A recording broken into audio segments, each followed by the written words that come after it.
मृत्यू दाखले देण्याची ऑथोराईज आपली महानगरपालिका आहे. आणि ही नोंद फक्त एक नोंद नसते, तर एखाद्याच्या पुढचा एखाद्याच्या घरातला व्यक्ती वारल्यानंतर त्याच्या सर्व बँक अकाउंट्स असतील, एफ-डीज असतील, त्याची सेव्हिंग्स असतील, पॉलिसीज असतील, त्या सर्व रिलेटेड गोष्ट असते. आणि बरेच असे डॉक्युमेंट आमच्याकडे आलेले आहेत की जे महापालिकेचा आपण निग्लिजन्स बोलू शकतो किंवा महानगरपालिकेने काही जाणीवपूर्वक केलेला असा संशय येईल असे डॉक्युमेंट्स आहेत की एखादा व्यक्ती 20 वर्ष आधी वारलाय, त्याला परत रिइश्यू डॉक्युमेंट केलाय वेगळ्या नावाने, म्हणजे फक्त सरनेम चेंज करून.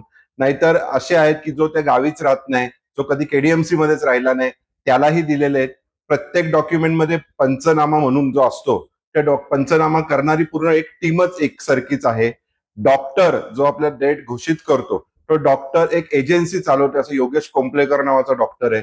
त्यांनीच या सर्वांना दिलेले आहेत. नंतर तोच एका स्वतःच्या लेटर हेडवर सांगतो की मी एकाच्या सांगण्यावर ते देऊन टाकलेले आहेत, मी यासाठी माझी माफी मागतोय. तर हा जो सर्व प्रकार आहे, म्हणजे एखादा व्यक्ती जर आज गेला आणि सांगितलं माझा नातेवाईक वारलाय, तर त्यावेळी काहीही त्यांची काही पडताळणी करत नाही आणि स्वतःला फक्त सांगतो एखादा व्यक्ती, त्या पद्धतीने देऊन टाकतो. पण ऍक्च्युली ऍक्ट मध्ये जसं आहे की जेव्हा एखादा व्यक्ती घरात मयत होतो, त्यानंतर त्याचं त्या गावातले जे प्रतिष्ठित व्यक्ती आहेत, लोकप्रतिनिधी असेल, एससीओ असतील, पोलीस पाटील असतील, या 2 लोकांचं तरी त्या पंचनामामध्ये डिटेल्स असावी की त्यांनी सांगावं की हो, असा असा व्यक्ती आमच्या इथे वारलाय.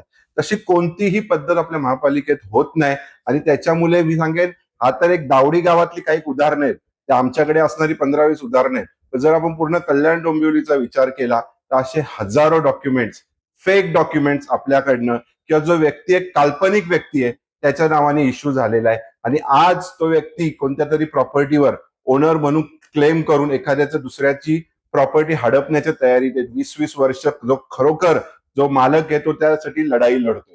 त्यामुळे याच्यावर ते पूर्ण चौकशी व्हावी आणि याची पूर्ण जी कार्यपद्धती आहे ती एकदम स्ट्रिक्ट व्हावी, ही आमची मागणी.